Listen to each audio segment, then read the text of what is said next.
A patrol by Congolese soldiers and UN peacekeepers in the Beni region, and no one to be seen in several villages. People say they are facing unprecedented attacks by the allied democratic forces. The ADF originated in western Uganda in the 1990s to fight for the creation of an Islamic state. Their rebellion was crushed by Ugandan forces. ADF fighters then crossed the border into the neighboring DRC, where they've remained for nearly 20 years. Human rights campaigners in Beni say more than 400 Congolese have been killed in the last 1 month alone. Hundreds have fled their homes. There's no one here because of the attack that happened last week. People are afraid to come back. Only soldiers are patrolling. Security forces have increased patrols in remote areas where the attacks have been happening.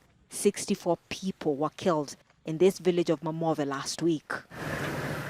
The attacks are happening at the same time as a government offensive against the ADF. Security forces say since their campaign started last October, they've killed dozens of ADF fighters, including top commanders. They say other fighters have been captured and their bases destroyed. We must defeat ADF. They are terrorists. We call upon all people of DRC to support us so we can neutralize the enemy and help civilians return to their homes. Thousands in Beni protested against the UN force known as MONUSCO last year, accusing peacekeepers of not doing enough to protect them.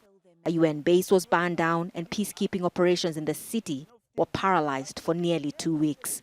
MONUSCO commanders say troops are now working even more closely with Congolese soldiers to target the ADF. Since the November crisis, we have enhanced our activities unilaterally, ourselves in the jungle doing the patrols, but also with the FRDC.